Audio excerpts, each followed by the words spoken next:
Okay, so I've cleaned up the Cybertruck after a 707-mile shakedown to Boston and Cape Cod from Long Island, New York.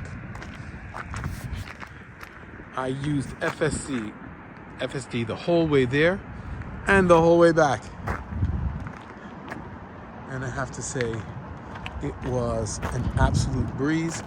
No hiccups, no problems. Now, I can't say the same for Hardware 3 using FSD.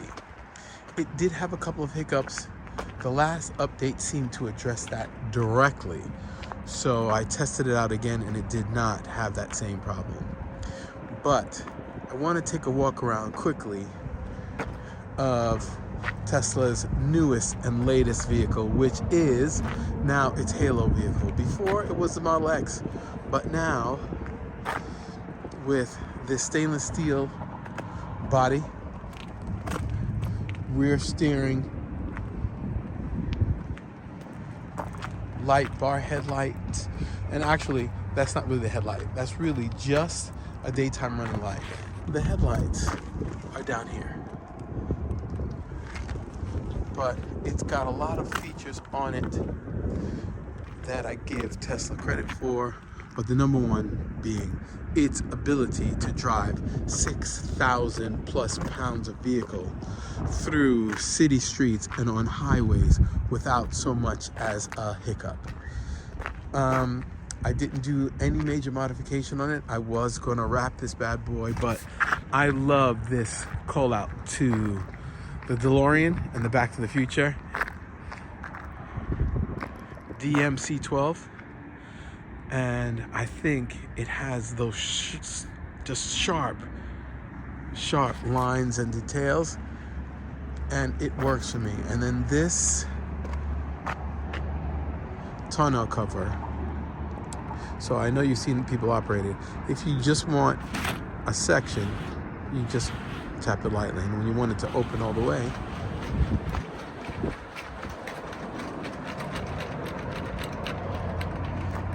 nice. And here,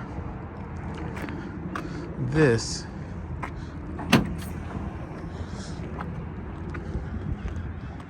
now I'm going to show you something when I close this back up. I did put a bed liner in here.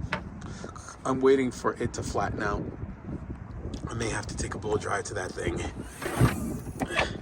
This is the other accessory that I bought in my Model Y. I have two bags like this that really make this area perfect for any kind of shopping run, fishing or anything like that. You put your stuff in there, you zip it up, and when I'm traveling long distances, I put cooler packs in here, and boom, it's really good. This has a drain plug in the bottom of it, so you could put ice in there if you want. I wouldn't do that. Now, what I'm using this for is double duty. So on this lower level, I have I have a Ryobi air compressor. I'm a paddleboarder also, so I can use that to fill my inflatable paddleboard when the battery runs low, which it really doesn't. It holds a charge for a long time without being connected to the tool. And if I do, I have this charger here that I can hook to the ports over there. You just turn them on from the inside and you're good to go. I have a can of Fix-A-Flat, which is for trucks and SUVs. These rims are 20 inches and my Model Y is 21 inches, but these tires are 35 inches. So this bag, I'm gonna put it back in place. This is my tool bag. It carries everything that I need for a quick tire repair, tire glue, some plugs, and a screwdriver. So we're good to go with that. And that storage area is just perfect. So, and that is a beautiful bed back there. I love the lights back here. When I'm in the nighttime, it's great.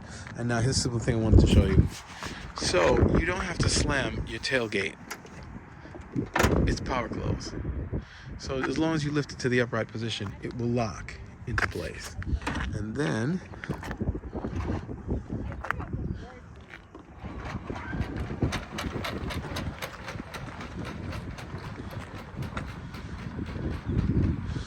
excellent feature, makes the truck aerodynamic.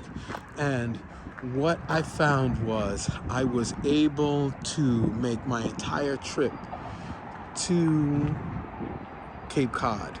So first to Boston, then to Cape Cod and back. Supercharging along the way, but not long, just enough to continue the journey. And my supercharging was approximately $40. So at 40, maybe 40 plus, no more than $42. At 707 miles, I'm averaging ridiculous cents per mile. I'm going to give you the exact, but it's less than 7.5 cents for that trip per mile. And that's better than cars that are built for fuel efficiency that are ICE. All right, so the next feature that I like in this walk around, the stainless steel body is great. I don't have any of that rusting that owners have complained about. In fact, I really had to go through a lot of road salt on that run. It was cold. It was sub 30s here in New York, and by the time I got to New England, it was 20-degree weather. And I got great efficiency from the battery, like I told you, but also I got a lot of road salt and such on the body of the car, and I didn't sweat that at all because it's stainless steel. And literally, you're going to see in the follow-up video how I just washed it down quickly, and this is the end result. So here's the walk around. Couple of cute, neat features. These side mirrors, if you guys want to wrap your truck, if you want to DIY it, or for any of the shops, these come right off. I think that's a good feature for them. It means nothing to me. It means nothing to me. And the cameras all throughout. I love that. So, and those are actual buttons, and then so they're door poppers. And those are actual physical buttons. So it's not a touch sensor alone. It's a touch sensor and a button. So when you have your passengers who want to get into it, as they present to it, it'll flash to show that it's recognized them. You press it and see button. All right, so that's the other thing I like. Again, the handleless doors. I like that sleek look. I did not take off the wheel covers. I see a lot of Cybertruck owners wrap their vehicles, or they pull these caps off. I did neither. I like the way this looks with the core tires, these Scorpions. They're low profile, they're good. And the caps give me a degree of aerodynamics that really did work for me. So I have to tell you, it is just definitely a different design. In a lot of respects, it's an in-your-face design. But there you have it, the walk around of the 2025 Tesla Cybertruck. And if you notice, nowhere on here is there any badging that says Tesla on it. Nothing. It's literally the statement in and of itself.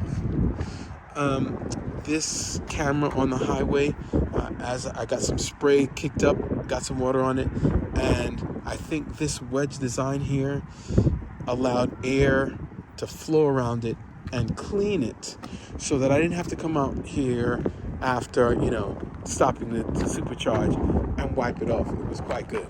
So, all right. And that is the walk around. Now, wait a second. One other cool feature is this.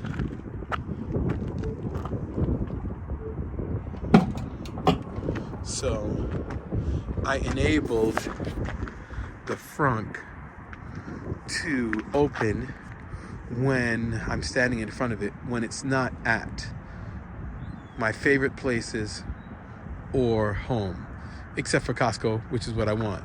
But because of its odd shape, I really like that back area with the cooler better than this one. But I think once I find some type of organizer that I could just drop right in there, I think that I'll be using that a lot because I love that feature. One, I wanted a power frunk on my Model Y. This has answered that call. And number two, this whole system where you can open it with your phone, it's just fantastic. All right, so that is the walk around of the Tesla Cybertruck 2025, brand new. And you'll know, for those of you who are looking, you'll know the difference between a 2024 and a 2025 by the VIN number. The last letter in the VIN is an R for 24, and it's an S for 25s. And this is an S VIN 2025. All right, guys.